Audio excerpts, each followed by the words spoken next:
Thank you, Lehai. And welcome, everyone. Nice to see you all again.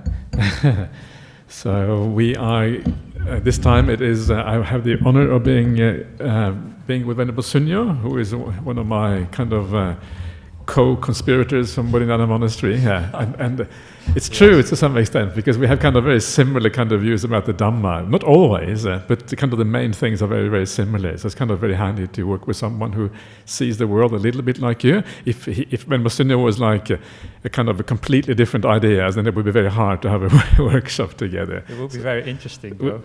A bit too interesting, I think. Just too. Sometimes things get too interesting here. And then we have also the honor of having Ajahn Sujato coming for the last two workshops, which is great, because he is in many ways one of the people who kind of inspired me, at least, to look at early Buddhism, understanding what early Buddhism really is all about. So it's great to have him back. And he was, of course, the one who started the very first course we had on early Buddhism here, which the very first one was really just about understanding the concept and the idea of early Buddhism and how it compares to other kinds of Buddhism. So now we have, for those of you who have been here, which is quite a few of you who have been here to early workshops, you will know that we have just finished the Noble Eightfold Path. So we have done that, and when the Noble Eightfold Path is finished, then there is sometimes something called the 10 factors. Some people call it the tenfold path, but I think that's actually wrong terminology. We'll talk about that in a second. But there's 10 factors anyway, and these last two factors, which are the outcome of the Noble Eightfold Path, are often known as right knowledge and right liberation in English, samma jnana and samma vimutti in Pali. So we're going to look at these things, and we're going to look at this. Are you okay over there? Yeah? You want to take a seat, or are you busy? You want to do things? You want to? No? You're right? Okay, good. Okay.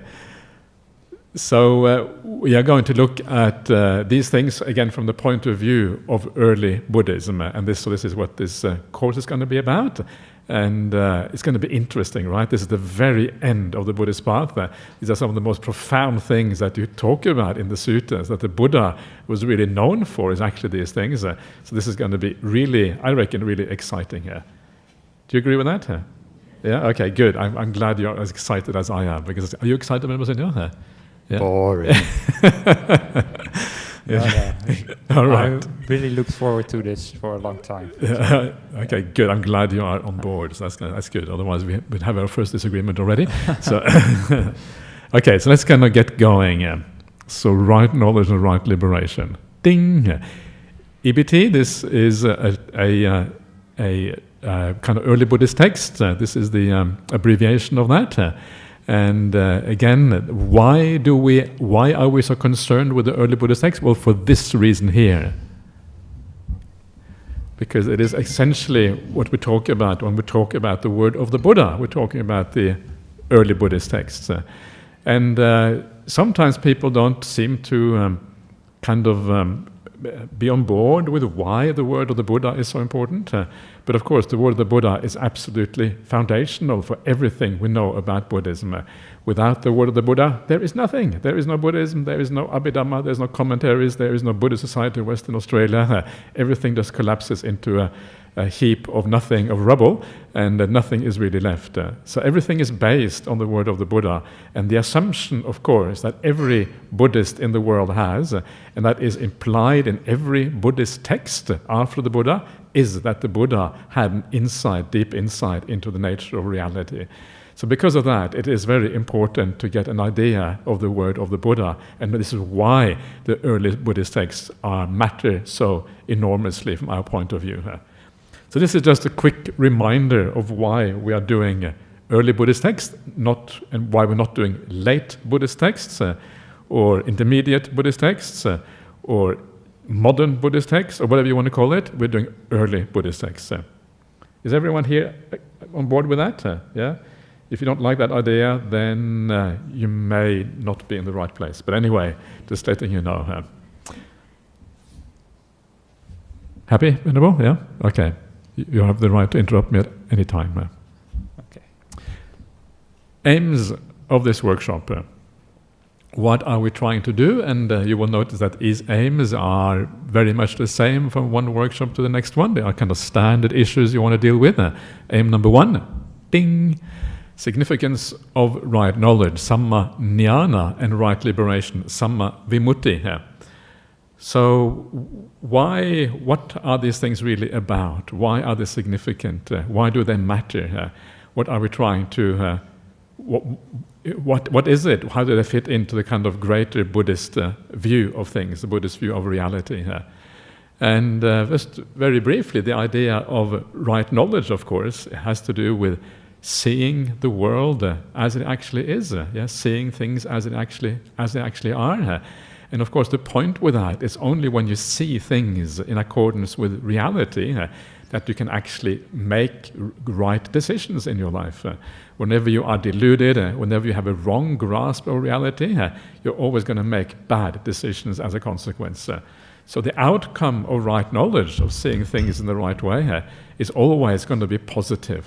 It's going to be happiness, basically, overcoming suffering, etc.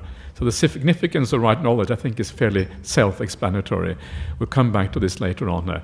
If you have the wrong ideas about how the world works, you're never going to be able to live well or do the right thing because you don't understand the world, basically. So understanding right knowledge is foundational for this whole thing.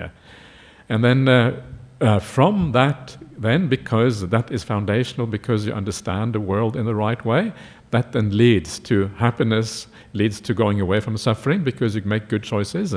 And this is called, this one way of looking at this, it is called right liberation in Buddhism. You're liberated from the negative things and you go to the positive things. And so one of the things we will be discussing is, well, what is the content of right knowledge, and what does right liberation mean from the various kinds of angles, so we can understand these concepts and ideas in a bit more detail. Yes, Ajahn. In a sense, the aim of all of the workshop was right liberation. Yeah. And not just to give people a theory about what right liberation is, but that's why I teach anyway. I don't know about you, but I hope to really show people what the Buddha taught so they can also realize some of these things themselves. We will go into Pali details and nitty-gritty stuff, but in the end, all these texts are there to guide us on the path. And I hope that people here, we are all here to find liberation from suffering. And I hope we can all learn something from this workshop, from the Buddha's words. So it's practical, is that what you're saying? Yes. In the end of that, yeah. So if it's going to be practical, then when are you going to teach your first 9-day meditation retreat at Ajahn Grove? Because that's where it gets really practical, right? Well, I'm invited to teach 5-day. 5-day retreat, okay. Next year. Right, okay. And then a 4-day retreat straight afterwards? 40 days. 4 days straight afterwards. We had 5 plus 4 is 9, right? Okay. Yeah, maybe some people want to I'm being naughty here. Yeah. Ajahn, can I just check, because I think we're not hearing Venerable Sunyo on the mic. microphone is there you are. a bit funny. How it works? Yeah. Maybe it's the cable or something. No, yeah. I think maybe you need to move that closer. Okay. Yeah. No, Thank you. It's going on and off. Hello. Is that okay, or do you want to use the Samsara. Samsara sucks. Yeah. dukkha? Well, impermanence for sure. Or why don't you use this instead? I'll use that. Yeah. Sorry about that. Yeah. And is the sun too much? Should we move the? Is it too strong? No, the sun. The sun is in the back, so it's fine. Yes, please move the sun. Please move the sun. You want to move the table, you mean? No, that's fine. I'm okay. Is it okay for the camera? Yeah. Yeah, all right. Okay, we'll carry on. Okay, so parts of what I said got dropped due to the microphone. So just for the people online, the aim of this workshop is not just to theory craft about what the Buddha was saying, but to really get people inspired and to be able to apply these ideas in their own practice, to be able to find liberation from suffering and knowledge about what life is. Yeah, good. So, and this is, I think, one of the important things in the Buddhist path is that theory and practice always go together. So things may seem theoretical initially, but then of course they kind of gain a practical significance as you understand them properly. When you understand things properly, then the theoretical significance kind of becomes obvious. And this is one of the things that I have always found very interesting about the suttas. First of all, it is important to learn the suttas, but then that is not really enough according to the Buddha. Then you have to reflect on those suttas, and then gradually you have to kind of make, almost like you make them your own. They become part of you almost. That becomes your worldview. That becomes your entire outlook, and they become like almost like a part of your psychology. You can't really not to be sure where the Dhamma ends and you begin, that kind of thing. That's kind of the idea, I think. Anyway. Clear away some misunderstandings. So this is our favorite one. This is going to be the third one that we're going to do. And we're going to have Bhante Sujato here because he's a master of clearing away misunderstandings. And he likes this kind of thing. We get into controversial points. At least he used to, but he's getting older now. People get more gentle when they get older. I wonder whether he still has that edge that he used to have. We will find out when he comes. We will push him to the max, see what happens. But this is often one of the most interesting things because there is a lot of misunderstandings in the world. And the idea is not to have arguments about things, but it is to be as clear as possible about what the Buddha actually taught. And of course, one of the interesting things is that the more profound the teaching is, the more scope there is for misunderstanding and the more problems there is. And if you look at the arguments in the world, they're always about things like, what is Nibbana? What are the jhanas? What is insight? How does insight really work? And these kind of things. What is liberation? What are we liberated from? These are always the controversial areas, precisely because they are profound. And so the deeper we go into the Dhamma, the more controversies there are. So that's why this is going to be, I think, quite interesting on this workshop. We're going to discuss this in quite a bit of detail. And some of you may be surprised at some of the things we will be saying, especially maybe Venerable Sunyo. He's famous for his profound illumination of aspects of the Dhamma. So we'll see what happens. Is that right, Venerable? I don't know about anything about famous or profound. But I like what you're saying. I think we are anyway. We're going to try to find out what the Buddha said. That's basically it, and that's what really matters. Okay, last one. Find out what the Buddha meant by knowledge and liberation, because these are not obvious necessarily what these words actually mean. So we're going to discuss the idea of knowledge, jnana, and liberation, vimutti, and the content of these things, how we can recognize them in ourselves. So you know whether you are a stream enter or whether you are not a stream enter, whether you're an arahant or not, whether you are liberated or not. And you have something, you know what you're aiming for, and you know whether you have arrived at that point down the track.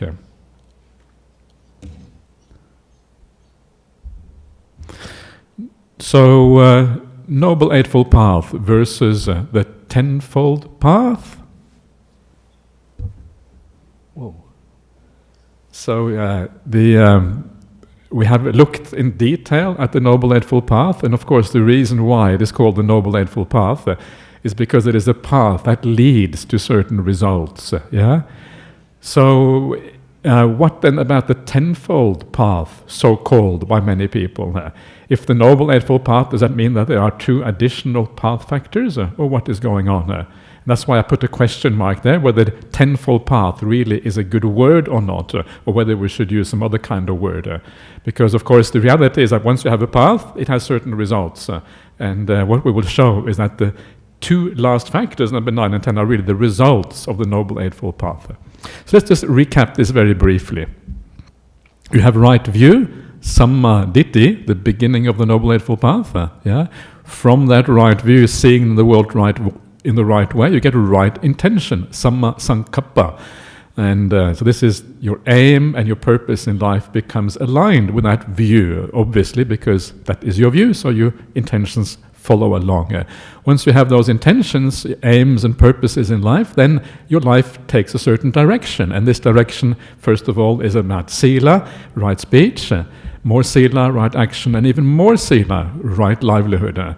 And based on that sila, you also want to purify your mind, which is essentially what right effort is about, purification of the coarse aspects of the mind. And then you want to get into meditation practice to refine your mind even more. That is what right mindfulness, samma sati, is about.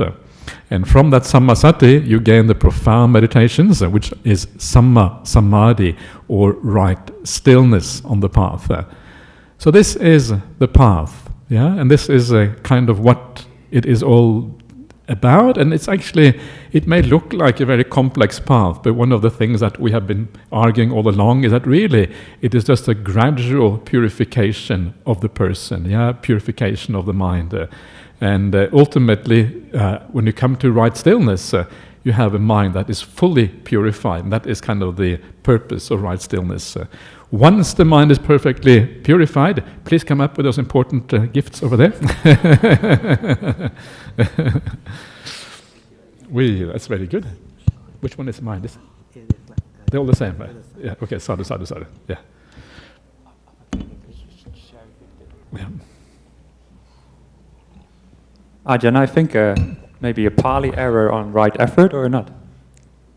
Samavayama? Samapadana, the two words in Pali for that, for some right effort. Yeah. This is kind of what's interesting. I don't know why there's two words, but the sutras have two different ways of saying it. Samavayama, Samapadana, yeah. Okay, I never really noticed that before. Yeah. So, and then once the mind is fully purified, then we get the results. And the results are right knowledge, sammanyana, and right liberation, samavimutti. This is from the Anguttara Nikaya, Numerical Discourses 10, Sutta number 103. It is found in a number of discourses in that particular place. So this is what it looks like. And what we can see here is that right knowledge and right liberation are really the results of the practice. So to call it the tenfold path, I think it is misleading, even though that is a term used in the commentaries. They call it the dasangika magga, the tenfold path, dasanga, tenfactor, magga path. But really, it is only an eightfold path with two results. Yeah, that is the right way. So let's just quickly look at what it is called in the sutras. Noble Eightfold Path versus 10 what? It's not tenfold path. So this is some of the words being used for these 10 factors. 10 wholesome qualities. Yeah, that kind of makes sense. They are all good qualities and they all lead to the highest happiness. 10 foundations for wearing away. Nijara Vatu. And the idea, remember, on the Buddhist path is to let go of things, to kind of eliminate things, gradually to disappear. One of Ajahn Brahm's famous books is called The Art of Disappearing. Could maybe call it The Art of Wearing Away, same kind of things. Things gradually going, wearing away. And the wearing away happens through the practice of the Noble Eightfold Path, and then the results also a part of that wearing away, the knowledge and the liberation. 10 foundations for wearing away. I kind of like that one. I don't know why, but there comes another one. This is kind of interesting as well. 10 noble washes. And this comes from the idea, especially in India, where you would purify yourself by bathing in the river Ganges or some holy river, and you're washing yourself. So the idea of washing yourself here is like, here, of course, in Buddhism, what we're doing is we are clearing out the defilements, we're washing out the defilements, yeah? So these are the noble washes that clears out the impurities of the mind. And this is why I think sometimes Ajahn Brahm always jokes that, have you come here to be brainwashed? And I think this is it, right? This is actually quite right. It's taken from the sutras. Everything starts in the sutras. So the 10 noble washes. There's a number of more words for these 10 factors, but I think those are the most important ones. Okay. 10 noble brainwashes. 10 noble brainwashes. Maybe we should add brain in there. That's a good point. So, because... Okay, place of right knowledge on the path. How does it work? How does it function on the path? Where does it come from? What areas it supports, etc.? And of course, we see this again, just like we had before. It comes from right stillness. So we need to understand the connection between right stillness and right knowledge. Why it is that right stillness gives rise to right knowledge. What is the causal connection between the two? And then we want to understand how it is that right knowledge leads to right liberation. What is the causal connection between right knowledge and right liberation? And so these are the things we're going to focus on during this workshop to understand how this works, basically.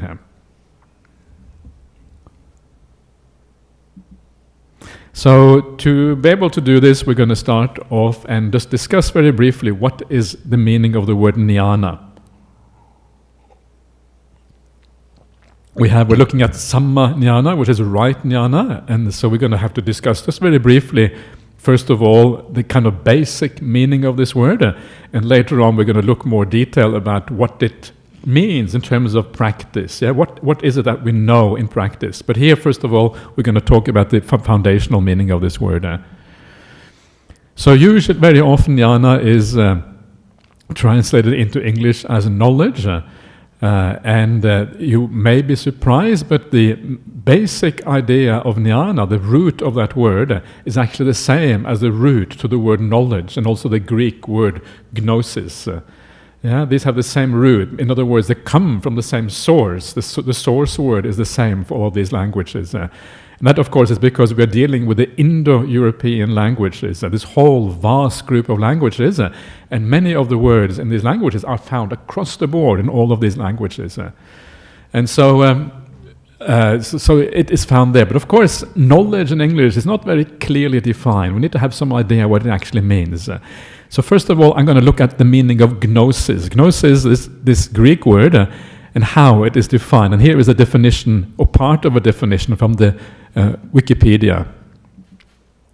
So gnosis in Orthodox Christian thought is the spiritual knowledge of a saint or mystical enlightened human being. So this is Greece. Greece is thousands of kilometers away from India.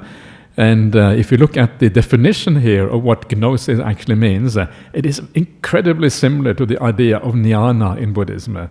Jnana being exactly this kind of knowledge, is the knowledge of a spiritual knowledge of a saint. The saints are the Aryas in Buddhism, and mystically enlightened human being, well, these are also the Aryas. And this is kind of fascinating that this meaning, this profound meaning of this word seems to have been transposed from one culture to another culture, not just the word itself, but also the underlying meaning of this word. So this gives us an idea of what we're talking about when we talk about jnana. And this is then also the meaning of knowledge in this context. Not any knowledge, but the kind of spiritual, mystical knowledge of someone who has insight into the nature of the mind, etc. And then we find in the sutras that jnana is often paired with the word dasana, and dasana means to see, or it means seeing. And of course, seeing gives us a very kind of nice angle on the idea of knowing, because when you see something, that is a direct and immediate experience. It is not something you think about. It is not something you have been told by others about. It is not what you learn at school. Seeing is this immediate understanding. So when we talk about knowledge in Buddhism, we're talking about that kind of knowledge, the knowledge you get from seeing things directly. That's why it is paired with dasana in the sutras. We'll look more about these things later on. So what you're saying is that in English, knowledge can mean like theoretical knowledge that you've learned through word of mouth. I like to translate jnana as comprehension, because it more like really understanding something. But knowledge is good as well. Yes, comprehension gives a deeper sense to it. So, but because of that, we can also translate jnana in these ways. These are I didn't actually put comprehension in there, but here are a couple of alternative translations, if you like. Insight or direct knowledge. Insight, because insight, of course, is seeing. It's sight, so that actually works quite well.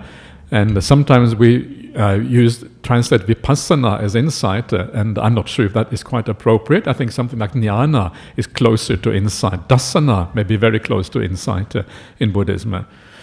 Direct knowledge, again the idea of knowledge, not just any knowledge, but direct, immediate knowledge that comes from seeing something in the right way here. Yeah? So this is what jnana is about. So it is knowledge in the sense of being knowledge about reality, or knowledge about truth. It's an insight into the nature of things. It is about truth. It's about the underlying qualities of the mind, the person, the five khandhas and these kind of things. Truth here, of course, is satcha in Pali. And one of the things that we see is satcha. We'll see in a second what kind of satcha we are seeing. So in the Buddha, in the sutras, you have this beautiful expression, yata bhuta jnana dassana. And yata means something like according to. Bhuta means that which exists, or has come to be. And then you have jnana dassana. So you can translate there's something like knowledge and vision according to reality.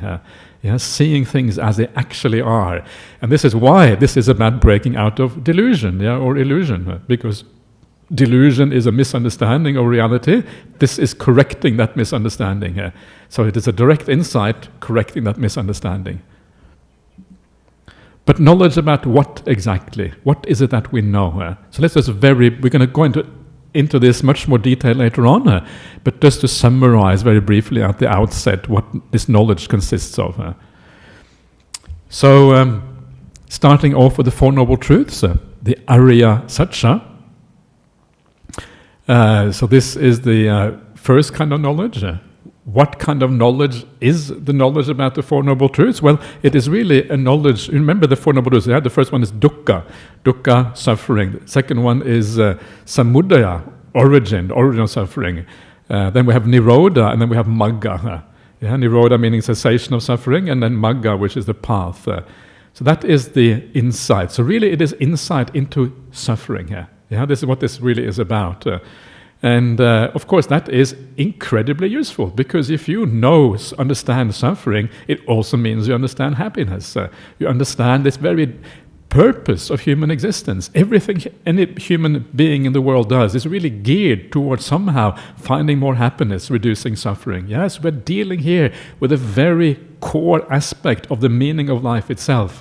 And this is why this is so extraordinarily interesting. We talk about knowledge, but talk about knowledge of the meaning of life. This is not some kind of, fun and games. This is kind of the real deal that we're getting here. So this is the first aspect of the First Noble Truth. It is about really what constitutes the meaning of life, suffering and happiness. But then it also is about this other very interesting part, which is why these things come out. It's a knowledge about causality. Why is there suffering? And understanding how especially craving causes suffering in the future via the idea of rebirth. Craving perpetuates existence, perpetuates the round of birth and death. These are the two kind of main underlying ideas in the Four Noble Truths. And then the third Noble Truth is how you, if craving is the cause of suffering, then of course by eliminating craving you eliminate suffering. And the last one is the path. But two main ideas really: understanding suffering, understanding the cause of suffering. So this is the knowledge about this. So very interesting. Then you could say it is the knowledge about experience. By experience, I don't mean kind of traveling here and traveling there, experiencing this kind of food and that kind of food, and this kind of coffee and this kind of tea. This is also experience, but it's a very nice experience, but it's not what we mean here. By experience, I mean the sum total of human experience. Our awareness of the world, knowledge of the world, is about human experience in a very general sense. So you understand what human experience is in a very broad sense. And this, of course, again, is very, very interesting because this comes to the very core of what the meaning of life is about. How is this talked about in the suttas? And it is talked about in two ways. One of them in terms of the five khandhas, the five aggregates. The five aggregates is really just one way of talking about human experience. Human experience has these different angles or different aspects to it, and the five khandhas brings out these aspects of experience. We'll come back to these 5 khandhas later on. For now, we'll just stay with the name. Another way of thinking about experience is the salayatana. Salayatana are the 6 sense fields. And so these are the 6 senses together with the 6 objects of those senses. Yeah, what your ability to sense, and then the actual things that you sense through those 6 senses. So it's knowledge about all of these things, right? I don't know. It's pretty good stuff. Anyway, last one. Knowledge about what? The last knowledge here is the knowledge of dependent origination, which is also kind of one of the core understandings that comes as part of the Dhamma. And that is really just the same as what I mentioned before, understanding how it is that craving perpetuates rebirth, how craving causes rebirth, that's really what dependent origination is about. It's an expanded formulation of that connection between craving and rebirth, really. So this is, in brief, the knowledges. Yeah, and also, dependent origination, also important, I think, to emphasize, is also an insight into the absence of any self as well. But we'll talk about this in much more detail, but I just want to point it out right now. Yeah. As well. Yeah, we should really say it is about the 3 characteristics, right? That's yet another way. All these things are like interchangeable in some sense and interlinked. Many people of you are familiar with it, but it's not like these are completely different knowledges that you have to have all of them separately. They're all very much connected. Well, this is kind of the extraordinary thing. Actually, all of these knowledges happen through one kind of insight, right? And this is just a kind of an expansion of that one insight that you have into the Dhamma. But the 3 characteristics is obviously a very important one, the tilakkhana, because that is the anicca, dukkha, anatta, impermanence, suffering, and non-self. So, what can you tell what time it is? I'm blind. I can't say it. 10 past 9. 10 past 9 already? Not 10 past 9? Yeah. Okay, now I can actually see a bit more. Yeah, 10 past 9. Okay. Shall we... we didn't really say anything about the structure. Shall we just do like we did before, having a break every half an hour? Yeah? Okay, so maybe let's have just 5 minutes meditations and then some Q&A, and then we'll carry on.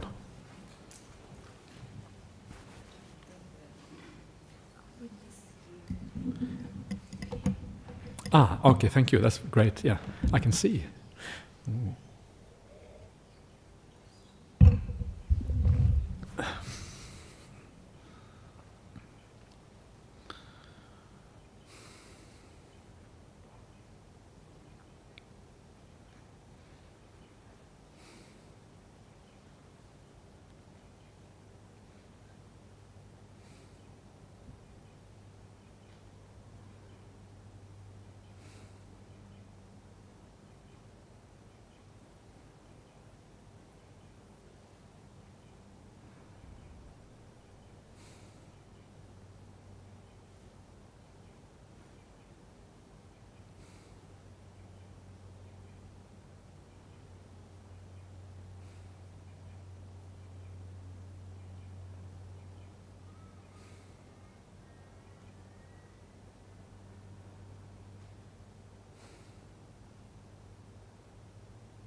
Okay.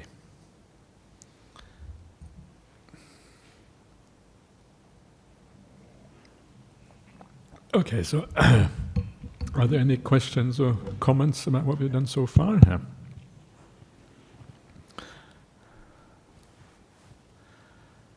No comments or questions? Everyone is happy? One Prem has a question over there. Yeah.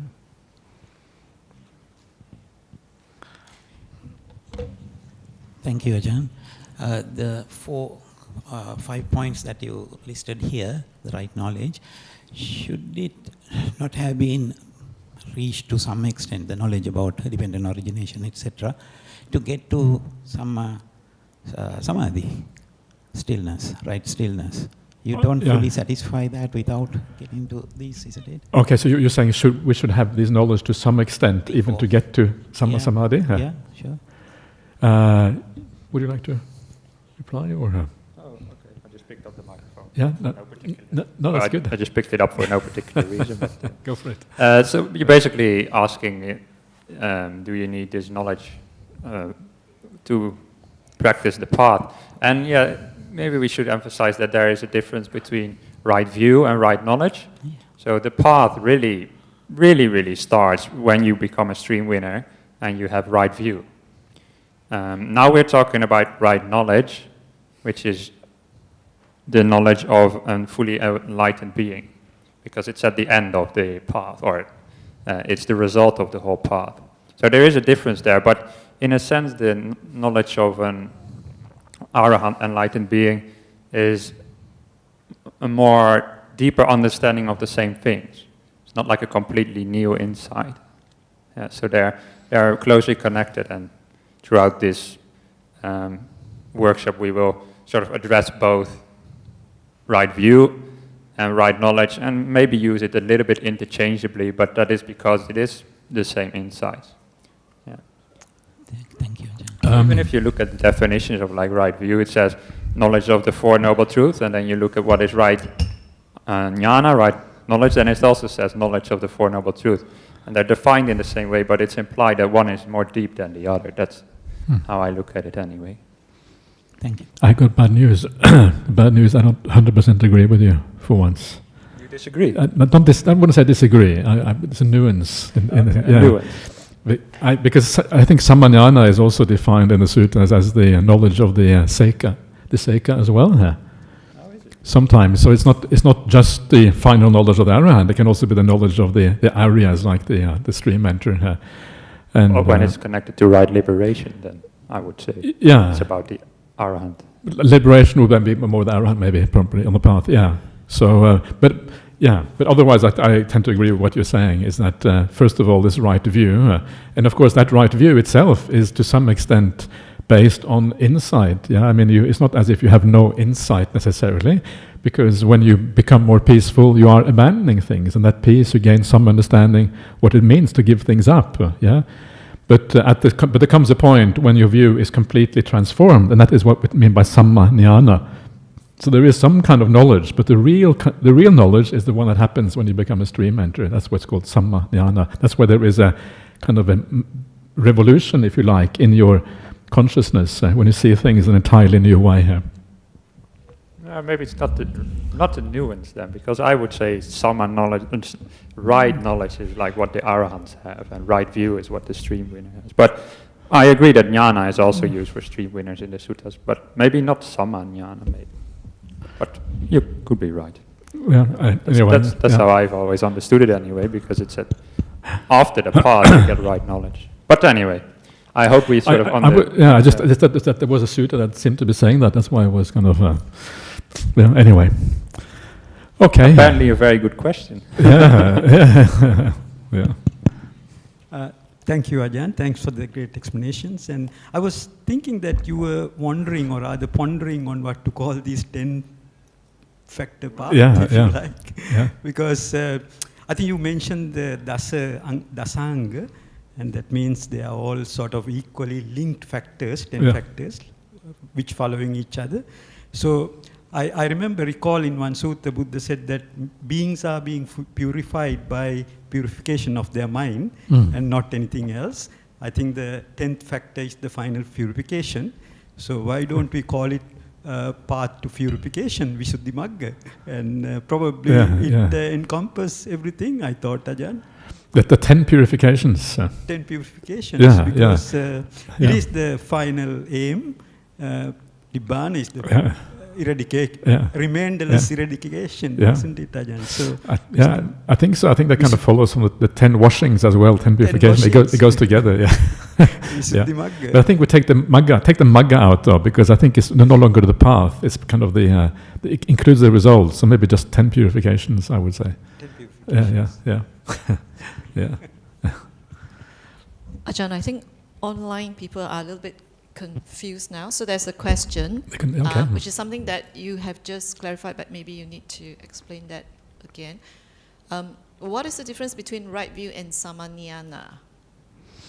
So right view is what Venerable Sunyo said is basically right. A right view is what you get when you become a stream enterer. But the right view is not always like that. The Noble Eightfold Path is not just for Aryas, not just for noble people. So there's also a more foundational, basic kind of right view, which is the right outlook, how to think about the world in such a way that you get started on the spiritual path. That is a more basic kind of right view. And that right view, then, when you practice it in the right way, leads to the initial samanyana, and then which, to my mind, would then be stream entry, and then that goes back to right view, and then the right view gets solidified.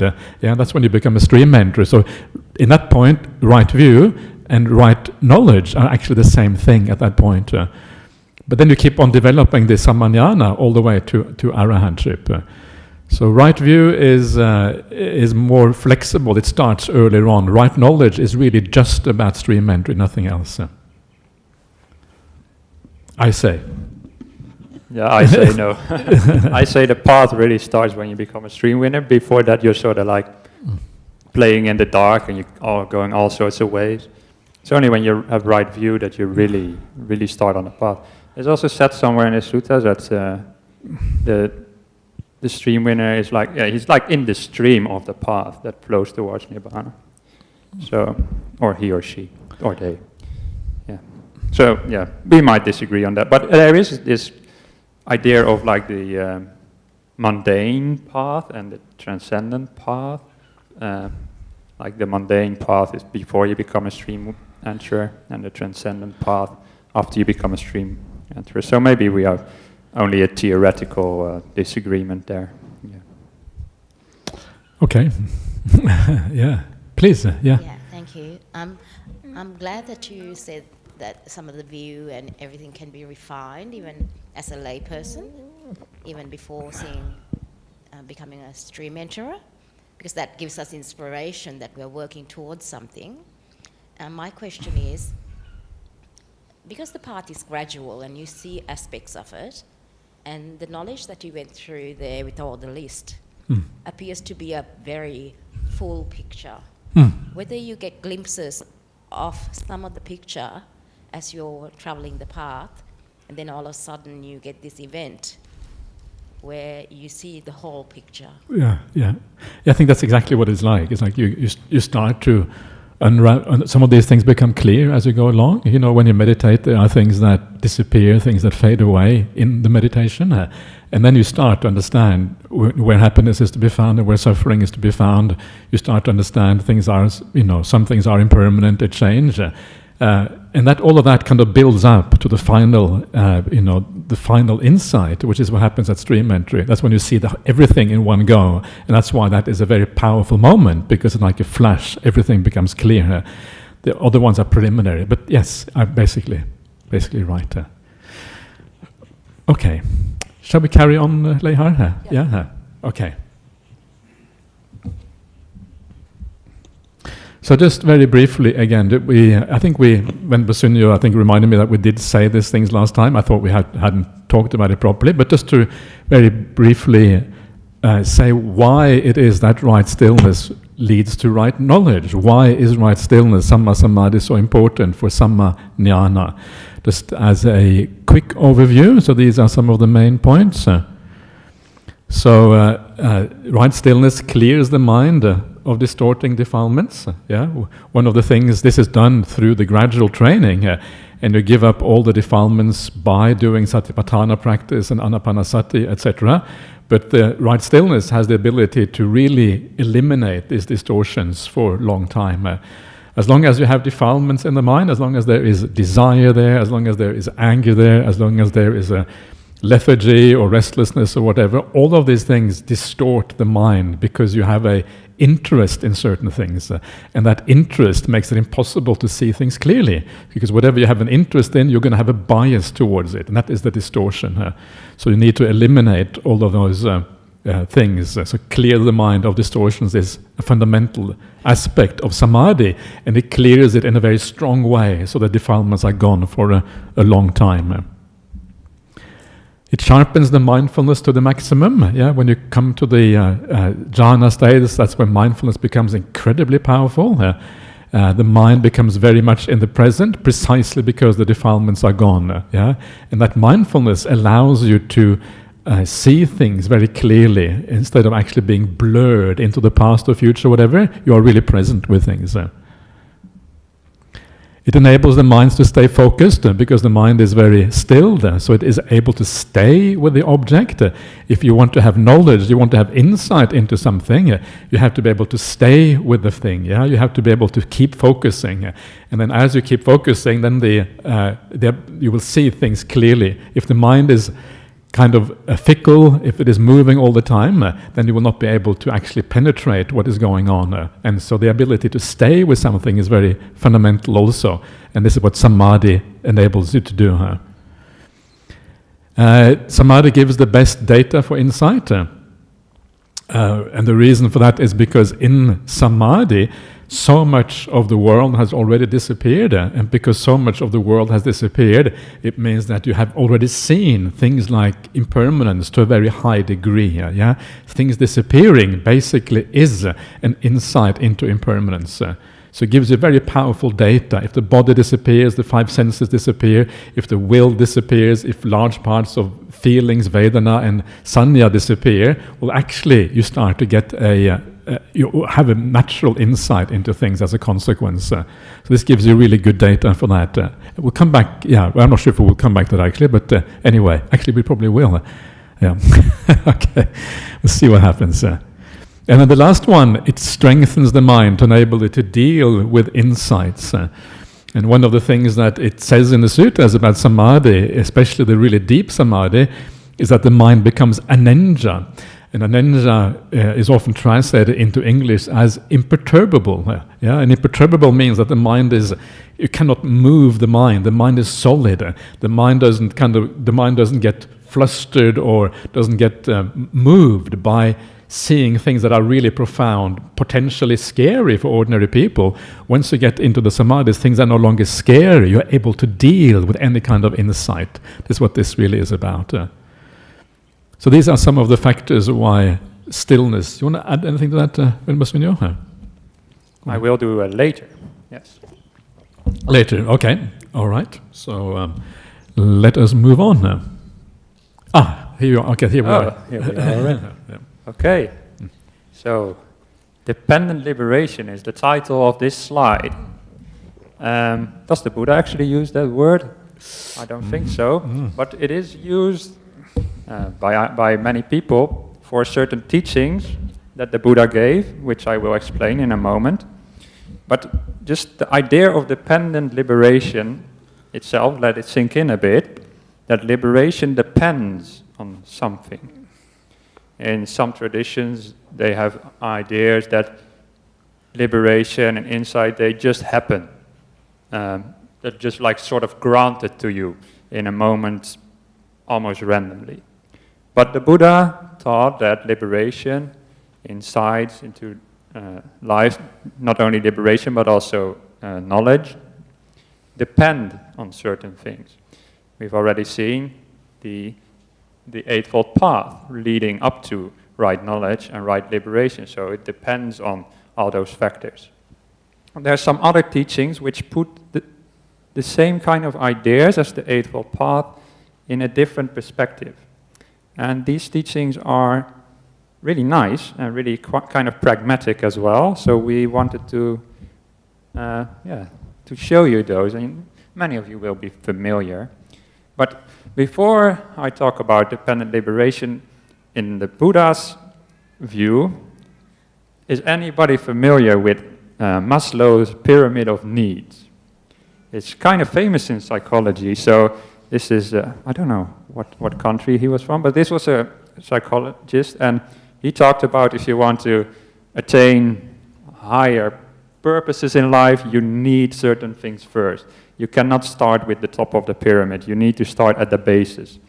So he said you need to have a physiological needs fulfilled first, which means you need some food and shelter before you can even do the rest.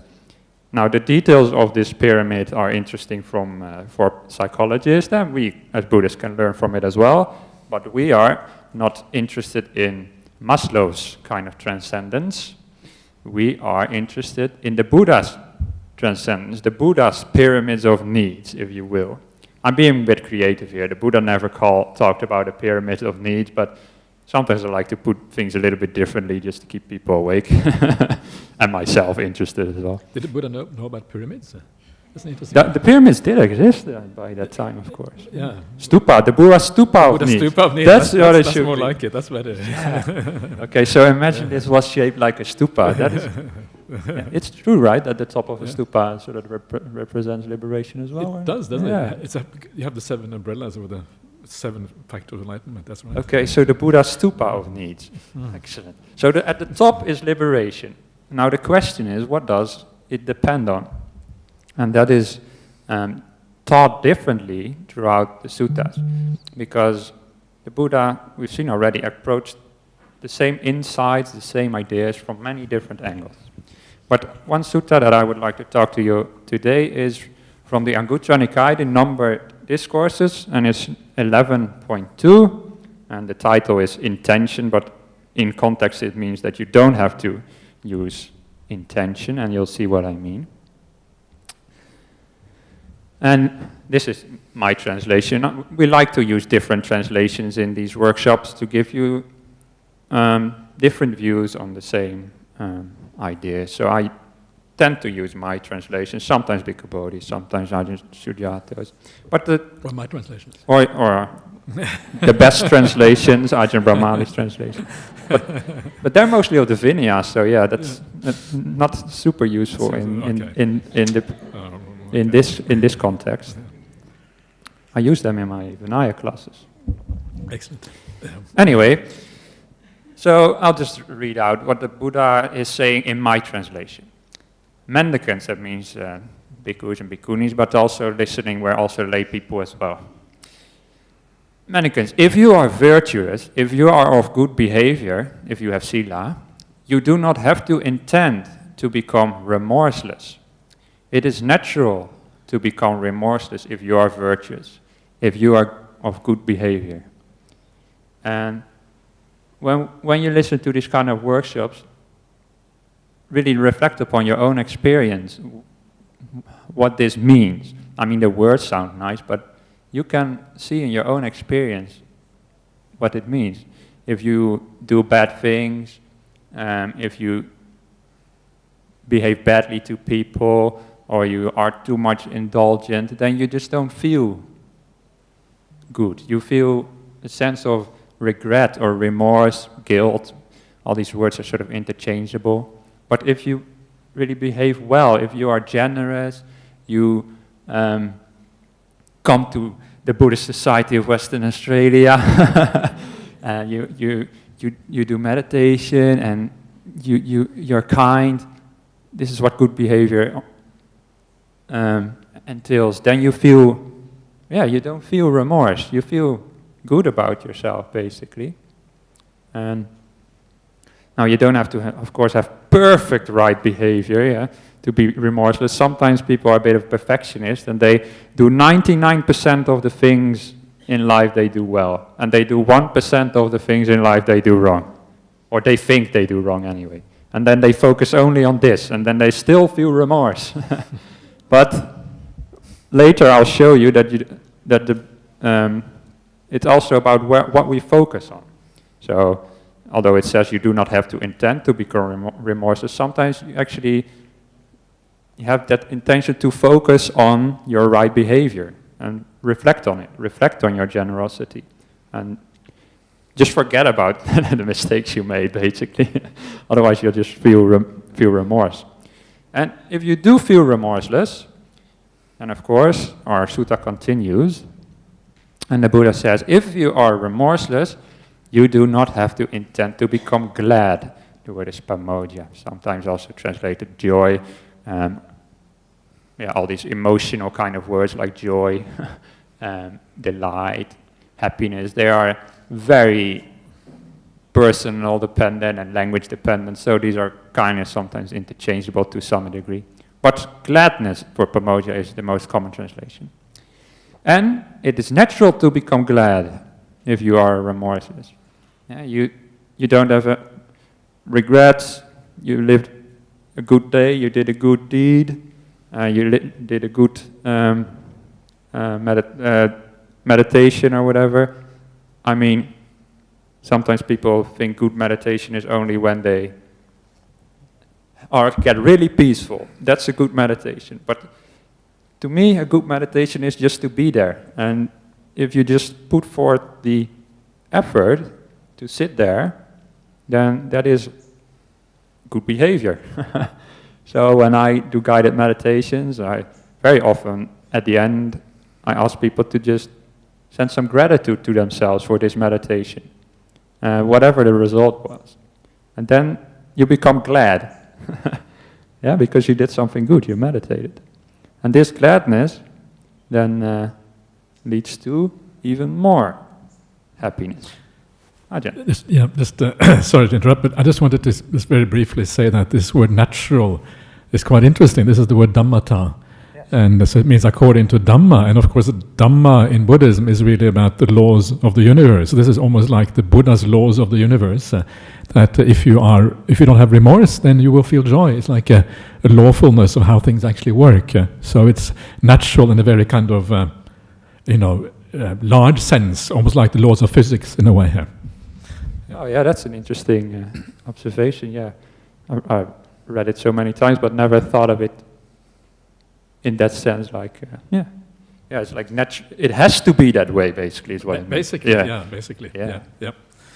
All right. So, but some people really have really good behavior, but they still don't become enlightened. So somewhere along the way, you still need to also have to intend to some extent, follow the path, listen to the right teachings. So it's not all supernatural in that kind of sense, but it is laws of the universe if done rightly. But one of the things there which is interesting is that sometimes sila includes kind of right view as well, like the 10 dasa kusala kamapata. And so I think that may be one of the things that is missing sometimes in people's right. Yeah. So good behavior includes meditation, includes right view, includes coming to a workshop by Ajahn. Okay. Yeah, but if you are glad, you do not have to intend to become delighted. In a sense, even more glad. Joy, piti, often translated as joy. I like that translation as well, but sometimes I just like to change it around just for the sake of it, because it gives you a different idea. So delight, piti, sometimes rapture is also a translation. It's a little bit old-fashioned to me, but basically this means if you are glad and you really not just let that gladness fade away, but really stay with it and really feel what it is like to be glad, then it becomes more strong and you really become really alive. You're just not generally happy, but you really become joyful and you're like, wow, yeah, I'm really happy with the things I've done and with the views I have and with the meditation and stuff. You become delighted. You become really, your mind becomes uplifted and really bright as well. It is natural. It's the law of the universe to become delighted if you are glad. Yeah? Especially if you really stay with that gladness and really let it grow on you. And sometimes meditation, we think it's all about focusing on the breath or all about vipassana, but many places the Buddha talks about focusing on the gladness. And if you start with the gladness in your meditation, then everything becomes so much more easy. It's like, I think you once said, it's like the glue of meditation, Ajahn, the PT. From Ajahn Brahm, yeah. I got it from Ajahn Brahm. Comes from Ajahn Brahm. Well, he must have gotten it from somebody else as well. But the delight, the gladness is like really what makes your meditation take off. I like the term glue of meditation. So that was all about sila and how it leads to happiness. That is not really what we're focusing on these workshops, because we are more like at the end of the path now. So we're moving towards that now. If you have a delighted mind, notice it says, by the way, delighted mind, yeah. Some people think that piti is a bodily feeling, but the Buddha says it's a delighted mind. Okay, this is important for some of the controversies that we've already addressed in the previous workshops about jhanas. Then you do not have to intend for your body to become tranquil. What does this mean? How does delight lead to tranquility? Why is it natural for your body to become tranquil if your mind is delighted? There may be different ways that this can be experienced, but in my view, the best way is that you become so delighted, you become so happy, that becomes your focus of attention. You're just drawn to that. Yeah, the glue becomes so strong that you can't let go of it, basically. The delight really draws you in. And because this is a delighted mind, you lose some attention on the body. You don't really get involved with the body so more. You move towards the mental world. And what it means for the body to become tranquil is it becomes so tranquil in your experience that it starts to fade away. So here we are really getting into the domain of meditation proper.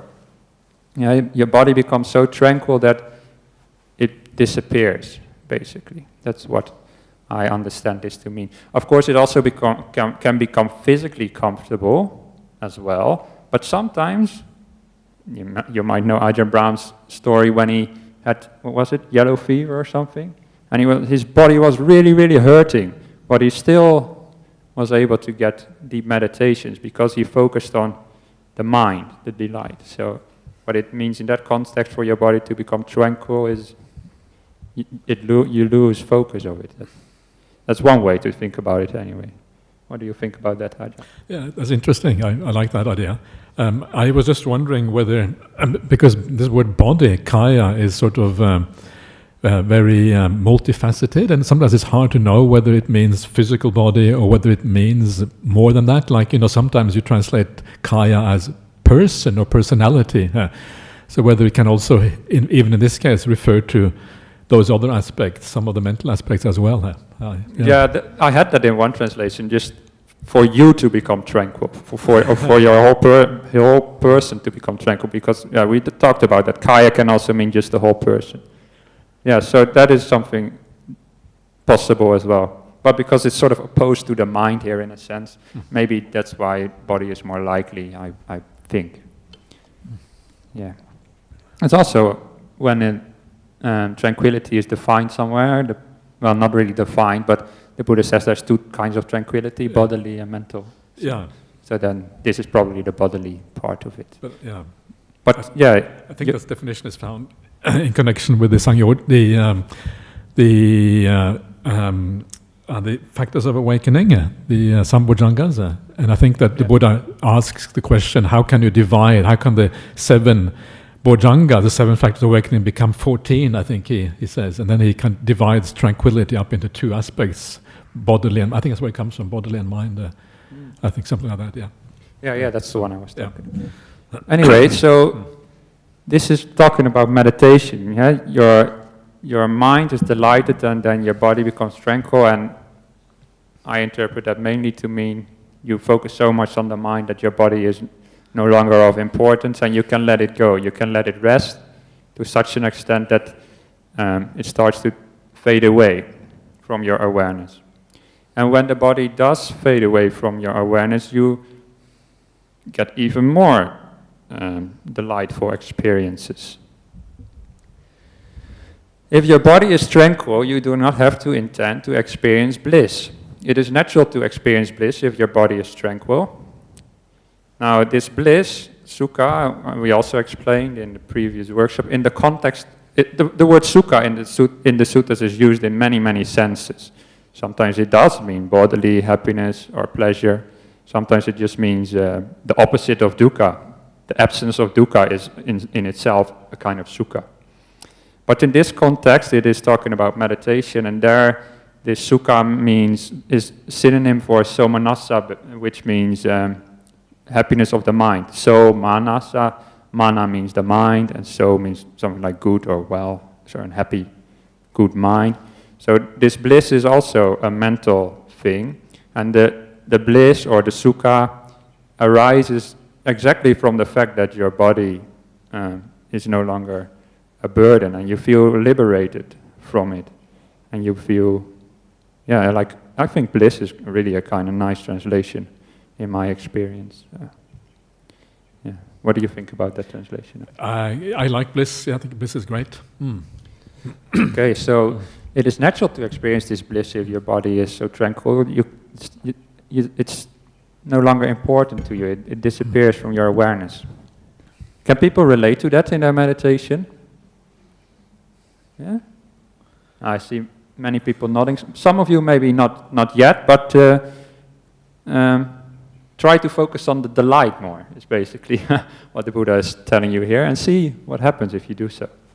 You might be surprised. Now, if you experience this bliss, which I said before is a mental emotion, let's say emotion or quality, then you do not have to intend for your mind to unify. This is my translation of Samadhi. It's quite literal. It maybe not speak to everybody, but it does to me. And one reason I like to not translate it as stillness is because tranquility and stillness sort of mean the same thing, and then it becomes a little bit confusing what the order of stuff is. But I like stillness as well. But unify, I like a little bit more, so that's what I use.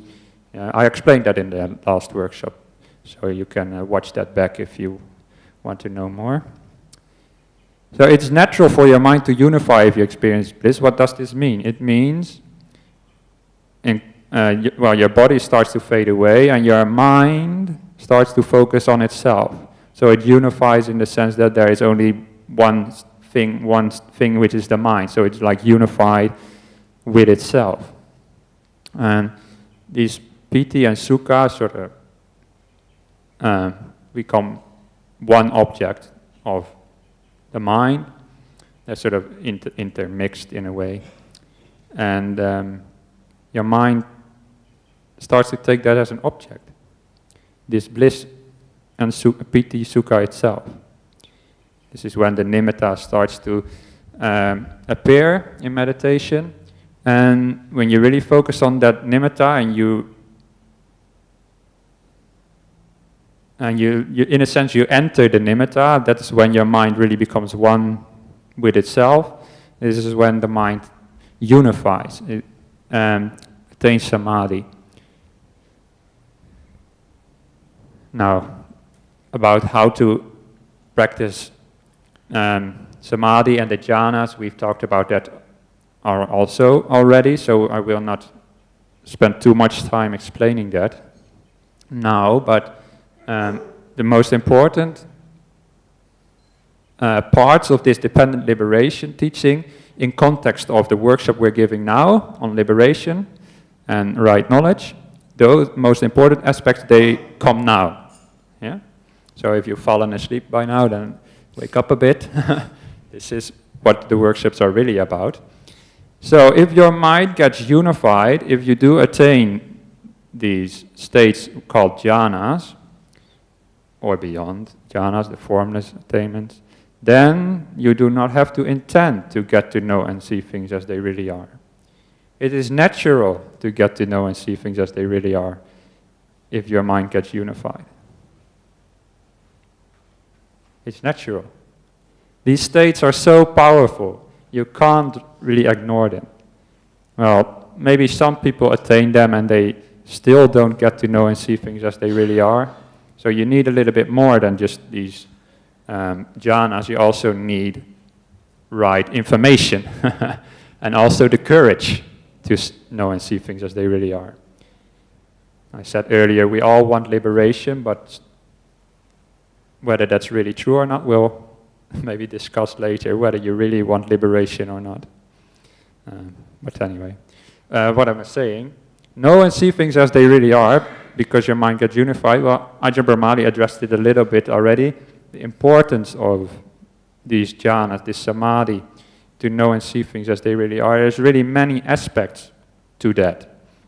And all these aspects coming together, the sharp mindfulness, the data that you get from the experience, the fading away of the senses, all of this together makes it natural to see things as they really are after such an experience of jhana. And some of you have been coming here for a long time. And I don't watch Ajahn Brahm's Friday night talks a lot anymore. I used to do as a layperson. But also even in the monastery, he talks a lot about attaining the jhanas and relatively little about what to do afterwards. Is it right? Huh? And why is that? Well, one thing is, if you do experience these things and you have a little bit of knowledge about the Buddhist teachings, which you all do, then it's natural to know and see things as they really are. So Ajahn Brahm trusts that once you do attain these jhanas, he doesn't need to teach you that much anymore. So that's what I believe. I never asked him, but that's why I strongly believe that he focuses so much on these jhanas. Because it's actually, that's where people get stuck the most, to actually attain these things. I don't want to speak for Ajahn Brahm, but that's what I believe anyway. Should we stop there, take a bit more meditation? A few questions?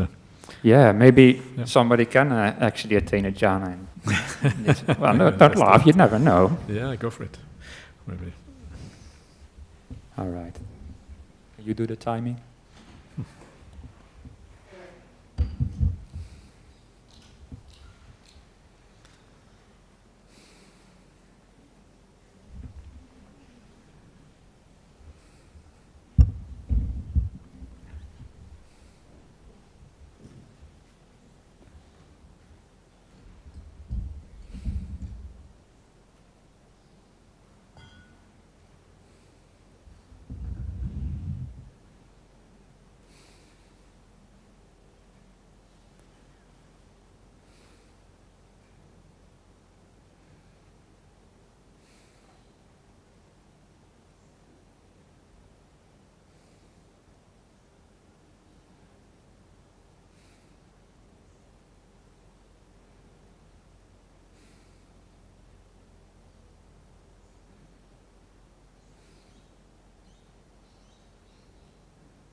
Okay, everyone, so let's continue.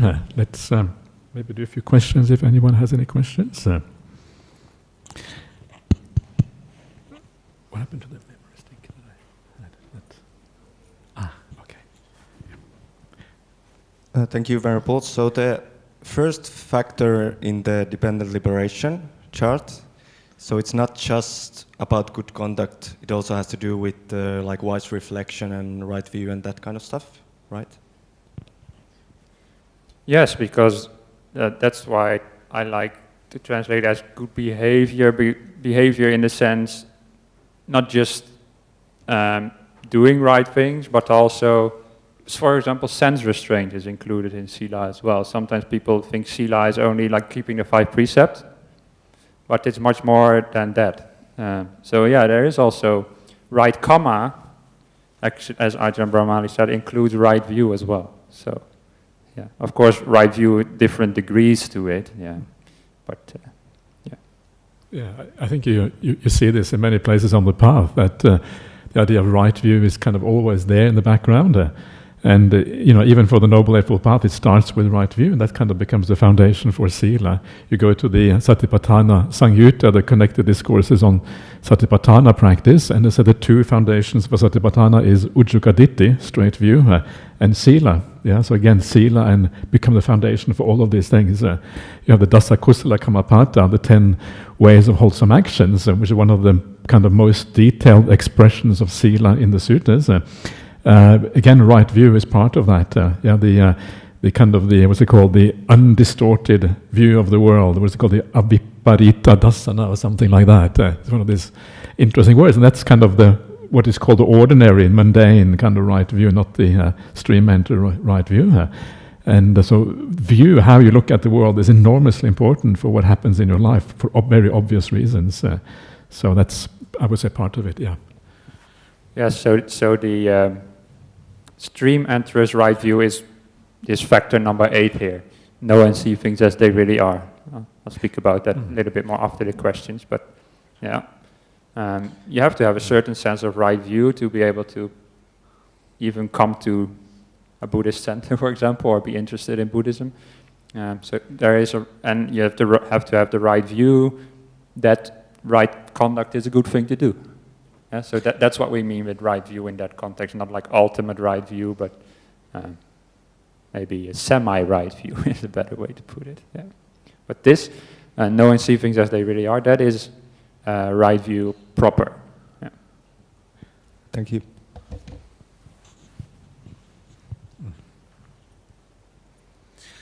Yeah. And one of the interesting things about this, I'll give you in a second. I'll get back to you.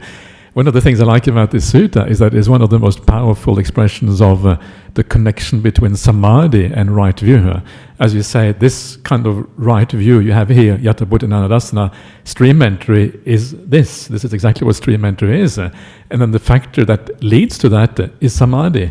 So what is samadhi in the suttas? Well, samadhi, when it isn't really explained, is the 4 jhanas. That is by far the most common kind of samadhi in the suttas.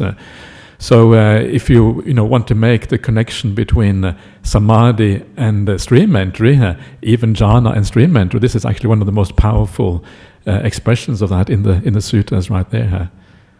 Anyway, yeah. Please. Venerable, I had some difficulty with the context of the use of the term glad and gladness. Could you just translate that into Dutch for me? Well, this is a problem with translations from one language to another. From Pali to English is much more difficult even than from English to Dutch. Dutch is the most closely related language to English, except for another language they also speak in the Netherlands, which is called Frisian, but anyway. I once typed into Google Translate the word blij, and then it says happy. And I typed blijheid, which means happyhood, but then it said joy. Then I typed blij zijn, which means sort of like being happy. Then it said yet something else. So it had 3 different translations for the word blij. happy, joy, and glad, I believe, actually. So these things, you know, you use words to point to certain emotions, but they're very language dependent, person dependent. But in this context, gladness means just to be happy about your conduct and just feeling a sense of ease and contentment. Like, yeah, just, for example, how do you feel about just being here? Does it make you feel remorseful, or do you feel, yeah, I feel happy being here? You feel happy being here? Yeah? Well, that is a form of that gladness that we're talking about. Yeah? So blij would maybe be Dutch translation. Yeah, you know, one of the important points here is that each of these terms, it describes an increasing sequence of happiness. You become more and more happy as you go along. And then it's a matter of definition. How do you use these words in English? I mean, gladness, joy, happiness. I mean, which one is more, more powerful than the other one? And often there isn't any answer to that. It's just you have to give them the meaning according to how they're used in the sutta. So you have to understand the principle that lies behind it. And the principle that lies behind it is that there's an increasing and deepening of that happiness as we go along. That is really the important point. Yeah. Sorry, just one more. So when you translate, do you translate from Pali to Dutch to English? Now, well, the way I translate, and that the best translators translate, is, well, I'm not saying that I'm the best translator, but I try to do my best. The way I translate is I read the Pali many times, and I understand it as it is, just like I understand Dutch as it is, and I understand English as it is. And then I put that in my own words as closely to the Pali as possible, but not to be overly literal, which is sometimes a problem when people translate one word by one word, then you get really wonky translations. I translate as much of the meaning as possible while trying to stay as close to the Pali as possible. Yeah. So sometimes you also have to translate one word in different contexts differently, like sukha. Sometimes it's bliss, sometimes it's pleasure, sometimes it's maybe ease or happiness. Yeah. Yeah. But like for some words in Pali, there's no literal translation to English. There are some words in Dutch where there is no literal translation to English. That's true, and then you just have to do the best you can. Yeah. Yeah.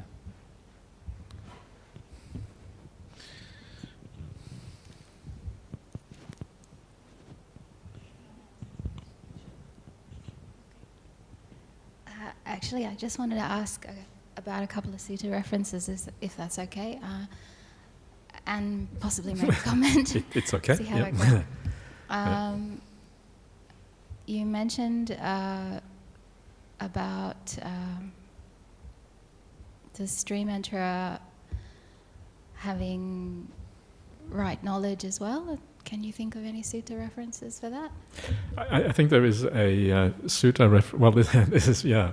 I think Samanayana is, in one place, Samanayana is connected to the Seka, the trainee, the Samanayana of the trainee, and then the Samanayana of the Aseka, which is the non-trainee. And I think it's found, was it found in the Anguttara Tens, I think, somewhere here? Yeah. Okay, and also... Well, it has the word jnana in here, right? Yataputta jnana dasana. Yeah. And this is stream entry. So the word jnana is also used differently in different contexts. Yeah. And also, can you remember the sutta reference for where the Buddha splits up tranquility into tranquility of body and mind? I think it's in the Bojjhanga Samyutta, so the 46th Samyutta. I can't remember the sutta number, but somewhere in there, yeah. Okay, thank you. Yeah. And if I might make a comment, I was just reflecting on what you were discussing about this, basically, about the streamwinner having right knowledge as well, or knowledge if you want to leave the right out, I don't know. And how Ajahn Brahmali was saying that then they have to, then there's, well, I don't know if you said it, but it's what I was thinking, is like it influences sila. If right view is also an aspect of sila, then sort of has an action on how the rest of Sila is purified. And then, I just thought, well, the anagami that's when you're an anagami, that's when you give up greed and hatred.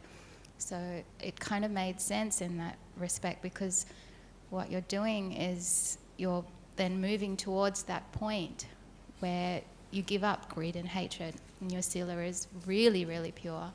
So it kind of makes sense that, you'd get to some kind of right knowledge or whatever, and then that would flow back and influence how your view is, and then that would influence the 3 kinds of good conduct, and then eventually you'd get to that point where you'd give up greed and hatred. I think the 5 spiritual faculties, I think, actually is the expression of the Noble Eightfold Path from the point of view of the noble ones. If you look at the spiritual faculties, they begin with saddha, because your saddha, your confidence, is going to be perfect. And then it goes straight to virya, which is the energy. It doesn't say anything about about morality, because morality is essentially purified already when you are a stream enterer, right? You still make some mistakes, but very little. And so, from the point of view of the 5 spiritual faculties, which are actually said to be what is possessed by a noble people, that's how it's defined. If you compare them to the Noble Eightfold Path, they're very similar, except that saddha replaces right view, faith replaces right view, and the morality aspects of the path. So there are 2 different viewpoints: the viewpoint of the Noble Eightfold Path from the noble ones, and the Noble Eightfold Path from noble ones and sometimes other people. I would say. But I'm not sure if Sunyo will agree with that one. But anyway, that's my view of that one. Okay. All right. Yes. So, sorry, I won't take any questions from online because we got more to do, and yeah. I think we can carry on quite a long time, because I said to Ajahn that we will not sit inside, and he prefers that. So we will just come when they finish the chanting and everything, and we'll just go. Okay, so we have a little bit more time than I expected, but I think I still continue, and I'll take questions from online. Maybe at the end we will take some of them, because I got a little bit too enthusiastic about all this gladness and stuff, which is good, but I've got much more to show you. So. You got glad from the gladness, is that right? Yeah, I really get suttas. I love suttas. I love suttas. I made a little website with translations of mine just as an experiment, and I called it I Love Suttas. I'll give you the link later on. I have a cup which says I Love Suttas on it. Yeah, it's true. Wow. Mine just has a fish on it. That's not the same. No. Okay, so if your mind attains these jhanas, if it gets unified, then you come out of these jhanas, and you do not have to intend to know and see things as they really are. It's natural for that to happen. Knowing and seeing things as they really are, well, there's many aspects to life that you'll suddenly see differently when you become a stream enterer. We'll discuss these in more detail next week. But one of the major aspects of seeing life as it really is seeing suffering. It says in the suttas, what other people believe is happiness, the noble ones don't believe, they know is suffering. They see it as suffering. And if you see that, then it's natural. If you know and see things as they really are, you do not have to intend to become disillusioned. Nibbida is the word. It is natural to become disillusioned if you know and see things as they really are. Disillusioned, Nibbida has a kind of a wide range of meaning in the suttas, but it means anything from being really disappointed is maybe not the exact right word in English, but you see things that you thought, let's say this water I thought was going to really quench my thirst, But when I drink it, it turns out it is poisonous. Then I become really disillusioned with that water in a sense, but you could also say I become really repelled by it, revulsed. All these kind of ideas are included in Nibbida. But it's not just being repulsed because you hate something. That's not it at all, actually. It's becoming disillusion, repulse, because you see actually as it really is that life is like a poison. says in the Theragatha somewhere as well, that life is like poison you should spit out. Adimutta says that. And if you are disillusioned, if you see life as suffering, then you can relate to this by intellect already. You do not have to intend to lose desire. Yeah, because why would you desire suffering? And nobody desires suffering. Yeah, you don't wake up in the morning. I hope I suffer the whole day long. Nobody does that. Yeah, we all want to be happy. Now, if you know what suffering really is, then you lose desire for suffering. And if you see that all of life is suffering, then you lose desire for all aspects of life as well. Now, if you lose desire, and this is where we come to the point of this workshop, you do not have to intend to get to know and see liberation. Vimutti jnana dassana. It is natural that this happens if you lose desire.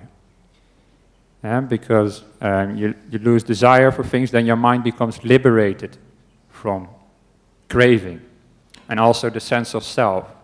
Actually, the sense of self itself is a kind of suffering. It hurts. It's also dukkha. So if you know that the sense of self is also dukkha, then you also want to let it go. And that is why if you lose desire, your mind also comes liberated from the sense of self as well. Now we see here factors 8 to 11, from knowing and seeing things as they really are until knowing and seeing liberation. You see in factor 8 we have Jnata Buddha Jnana Dassana, and in factor 11 we have Vimutti Jnana Dassana. Now my understanding is that Jnata Buddha Jnana Dassana refers to the stream enterer, and Vimutti Jnana Dassana is the Arahant. So the only people who can really get disillusioned and who can really lose desire in a deep sense are the noble ones. And the only ones who really have lost all desire, who are completely liberated from desire, who have knowledge of life 100% as it really is, and who live by that knowledge as well, they are the fully enlightened ones who are liberated.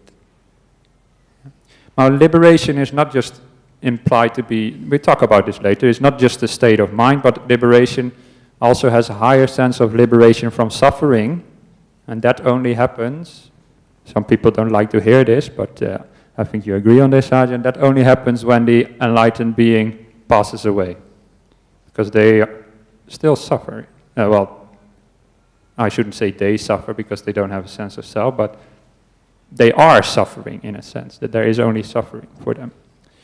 But we'll talk about that later. Any comments, Ajahn? No comments, yeah. All right.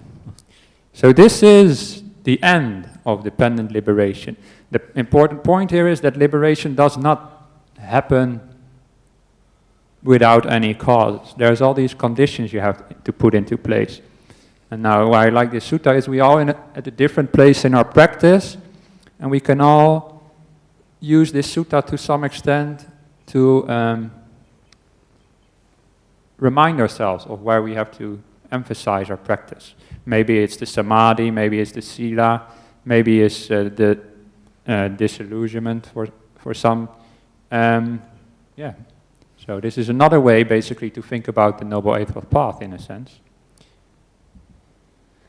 Now I want to focus a little bit more on some of aspects of that sequence of dependent liberation, and one that is important is how you come from remorselessness to this gladness or blijheid to samadhi or to unification or stillness.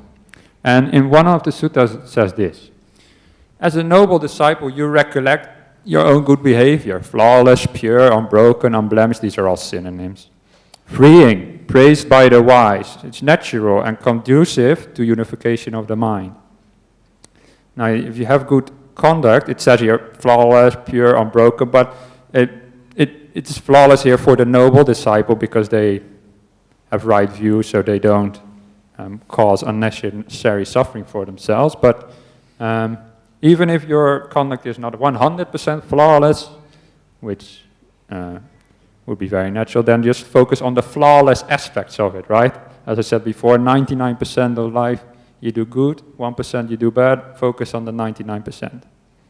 And if you do this, when you recollect your good behavior, your mind is not preoccupied by desire, anger, or delusion, but becomes centered on your good behavior.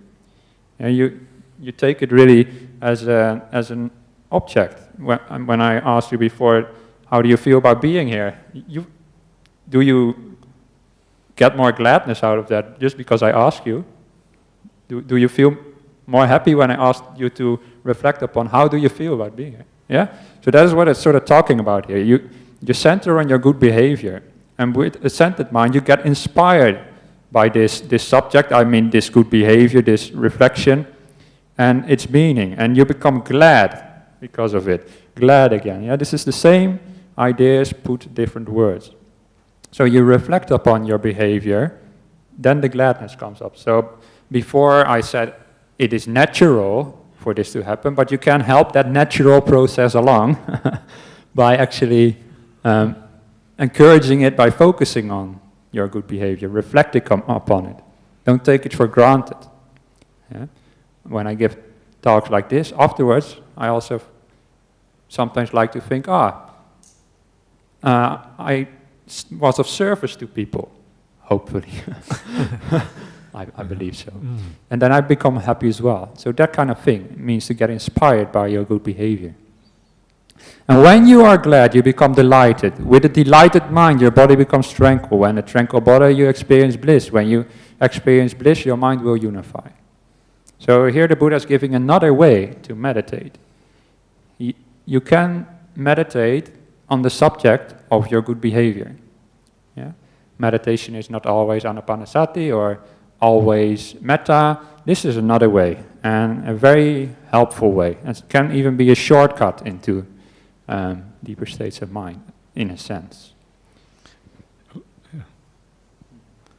I like the translation natural there, because that's usually translated as ungrasped or something, but I think natural is quite nice because that kind of gets to the point of what that means. Yeah, sometimes they say ungrasped there. Yeah. I can't remember what the Pali word is, but it means like you don't have to hold your behavior. Aparamatta is the Pali word. Right. Yeah. You don't have to force yourself to do that behavior, because if you have right view, it's only natural that you act in that way. Yeah, ungrasped sort of misses that point, I believe. Yeah. Okay. Yeah, you might want to read this sutta, by the way, Anguttara Nikaya 6.10, and that has a lot of interesting ways to meditate. This is only one of 6 that is mentioned. Now, so we've seen how you come from behavior to samadhi, from samadhi to insight. That is probably one of the aspects that you are very interested in. But please be patient. Be contented and easily satisfied. We will talk about this in the next session, after the break. Naughty. All right. And now from insight to disillusionment and liberation, the last aspects of this practice, I also have some extra suttas to talk to you about what that means. Further, a Brahmin might say, here Brahmin just means like a holy person in general. Sometimes the Buddha calls the bhikkhus also Brahmins, not because they are Brahmins in religion, but because they are like wise. Yeah, that's what Brahmin also implies. So a Brahmin might say, a holy person might say, a wise person might say, all states of existence are temporary suffering, bound to change. What that Brahmin says is true, not false. And having comprehended that truth, he practices just to get disillusioned with existence, to make it fade away and to make it cease. If you have insight into life, into the 3 characteristics, then when you comprehend that truth, you don't want existence anymore. Okay, sometimes your mind still falls back into old behaviors, you start grasping again, but in general you practice just to get fed up with existence. That's another way to translate nibbida, fed up. I like that, but it doesn't have a noun, you know, fed upperance or something doesn't exist, so like disillusionment. But you get disillusioned with existence. Make it fade away and make it cease. Yeah. So that is one way to think about this. And I like these kind of short kind of statements. Sometimes it's all about Four Noble Truths, dependent liberation, all these 12 factors, but this also gets to the core of dependent liberation, dependent origination and dependent cessation. All states of existence are suffering. And when you see that, you lose desire for it. Now another way that the Buddha states the same thing is to put it into a broader perspective of rebirth. And we should keep this in mind, this rebirth aspect, because it's very important to understand suffering. If you just have one life, it might be a little bit of suffering, but that is nothing compared to if you have 1,000,000 lives or more. So the Buddha says, transmigration or samsara has no discernible beginning. You will find no start to the transmigrations of beings who roam around obstructed by ignorance and chained by craving or fettered by craving. It's the usual translation. Or blinded by ignorance is actually what I also sometimes translate instead of obstructed. But I talked about that also maybe once or twice, but anyway. For a long time, you have been undergoing suffering, malady and loss, and have been expanding the cemeteries. Yeah, what this means is you died many times, and many of your past bodies are lying somewhere on this earth, rotting away. Yeah, some people don't really believe in rebirth, that's fine, but the Buddha knew that there was rebirth. What do you mean it's fine? It's Sorry. Fine is just the word that I use when I don't know what to say. Okay, good. Okay, fair enough. Yeah. I mean, if these kind of suttas sound to you superstitious, and there might be people in the audience, then don't turn off your computer or walk out of this room yet, because these things can actually be seen through insight, whether you believe it or not. So it's fine in the sense that you'll get there one day. So you've been expanding the cemeteries. You suffered so much. Oh my God, all these lies. What am I gonna do? Just that insight should be enough to get this solution with all that is created. I mean, this is Sankata created by your desire, created by your will, created by the mind. You created this suffering, it's not somebody else did it to you. To lose desire for it and be liberated from it. Now, this I put in there just that insight. The word insight I put in brackets because it's not in this sutta, but it is explained in other sutta, Samyutta Nikaya 4850, that you see on the slide the number, that this is also the insight of the stream winner as well. So the stream winner don't just believe in rebirth, they know that they have been suffering and expanding the cemeteries for a long, long time. And imagine that you would really, really feel that deep within you, that you have been reborn millions of times, and not just as an idea or not just as an inference, but you really, really know it. Well, then it's only natural that you get disillusioned with life, yeah? And you don't want to do this again, and again, and again, and again, and again. My God. Yeah, maybe one life visiting Buddhist centers and having lots of joy is nice, but imagine you've been practicing this way for millions of lives already, maybe. And then you get disillusioned with all this, especially doing the same thing over and over again. How many times have you been married? Maybe even married to the same person. How many times have you been pursuing the same kind of things. You get disillusioned with all that. How many times have you been a monk? Exactly. That's another one. All this monk business.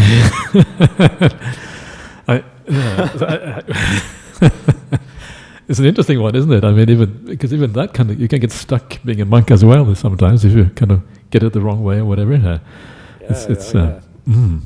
Anyway. There must be monks who have wrong views, because monks disagree with one another, not just on the minor things like we do, but like technical details on Pali, but on like the whole essence of the Buddhist path, monks disagree, and nuns as well. So some of them have to be wrong. But have you got a sense you've been a monk in a previous life? Is that your... Well, I was always inspired by monks. When my father and mother used to take me on holidays to Belgium, my father always liked to visit the Trappist monasteries of the Christians, because they brew beer. So he always went there to taste the beer. And I was always inspired by these monks. Really? Okay. Yeah. One time we went to this abbey called Leffe Abbey, and my father went there to taste the beer because it was his favorite beer, and we stepped into the abbey, and there was this old monk, all bent over, crooked, and he said, "You probably all came here to because we brewed this famous beer." And he said, "But we just sold the name of our monastery to this brewing factory outside of town, and we don't brew beer here anymore. Long time ago we stopped." And I saw my father look on his face. Why am I here? But I was like, yes, now he's going to tell us all about being a monk and stuff. And that was so fascinating. He showed us this whole monastery, really peaceful. Yeah. So I always liked monks, but I don't really have a particular sense that I was a monk in the past. But yeah, maybe I did actually. Yeah. How about you? Let's carry on. So you like the beer as well, then? Okay. So little recap.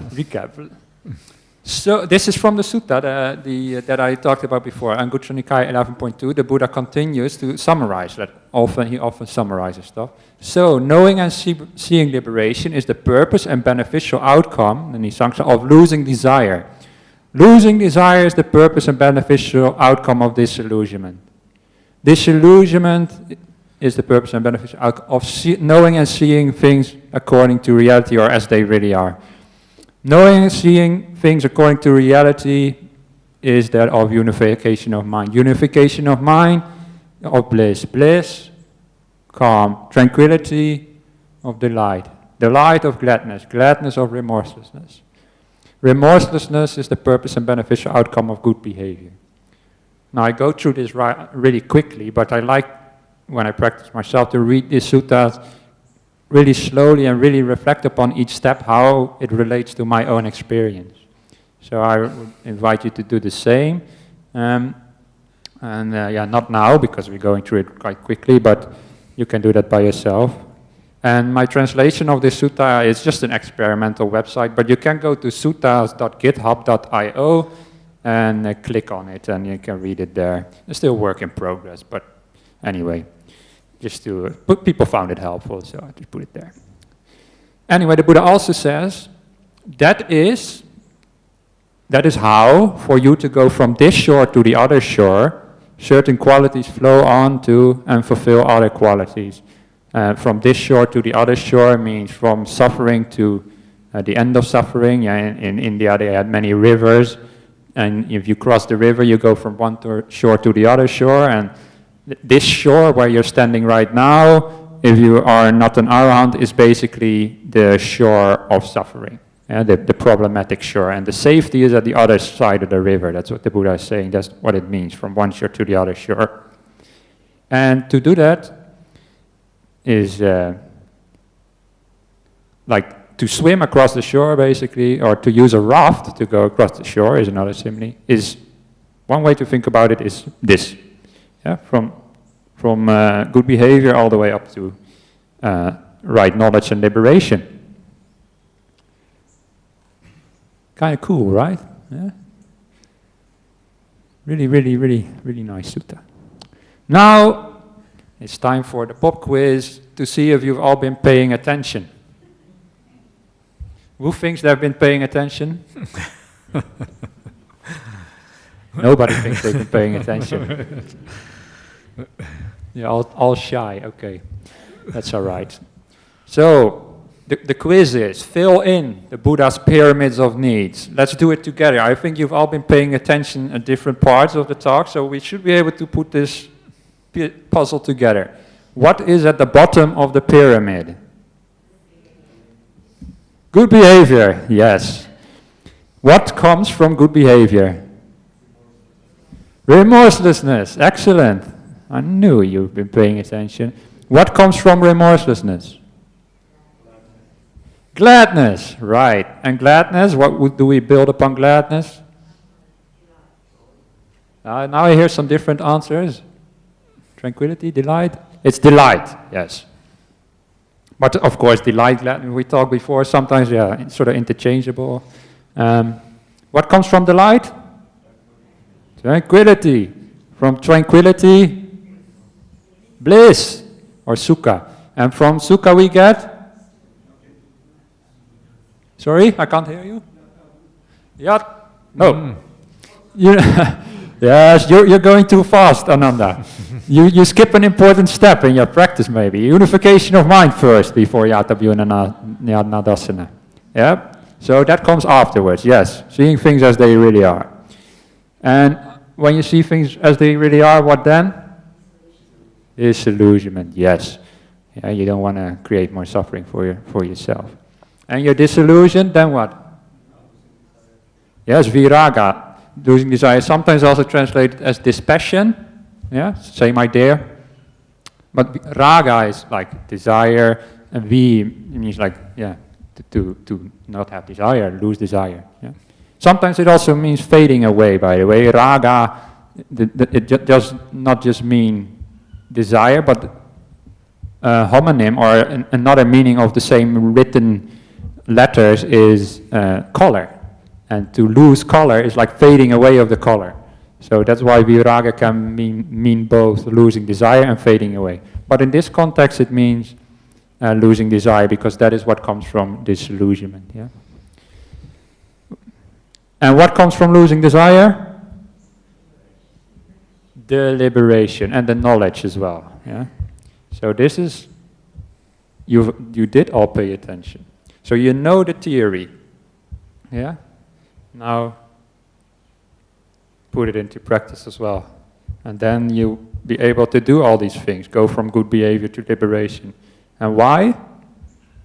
Because it is dhammata, it's natural, if you practice these things, that you'll get liberated.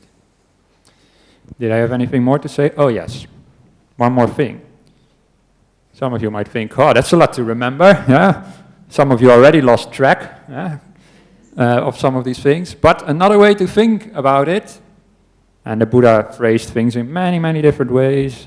The 5 faculties, Eightfold Path, dependent liberation. But another way that it is put in the suttas is Sila, Samadhi, Panya. This is a famous expression, and that's why I didn't translate it, because it's more famous in Pali than in English.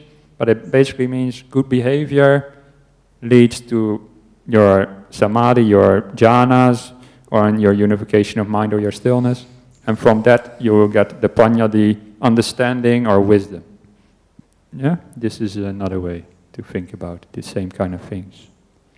So the Buddha talks here about how to go from sila and meditation until liberation. And after the break we will talk more about some of these aspects of liberation and how it relates to other teachings of the Buddha. I think it's it for now. I don't know how much more time we have for questions, or is that more? I think maybe we should go over to the other side. I think we should have a break. That's what I think, yeah. Is that a good idea? Yeah? We can have more questions and things afterwards. That's right. Yeah. So please have a break, everyone. Have a nice lunch. And after at 12 o'clock, Leha, there's going to be the breakout session. What are you going to discuss? What we're going to discuss. How do you get right knowledge from right stillness? Is that a good discussion topic? Yeah. For people who have experienced jhana, that might be a good topic. This is a theoretical discussion, right? Theoretical. I think, yeah. Okay, you come with some... Maybe make it broader. What do you want to do? Like, how do you get from good behavior to right liberation? Just the whole kind of thing. Or where do you focus your practice? Yeah. That maybe you can discuss together where you are at and how you relate to these teachings. Is that an idea? Okay, sure. Whatever. Yeah, that's good.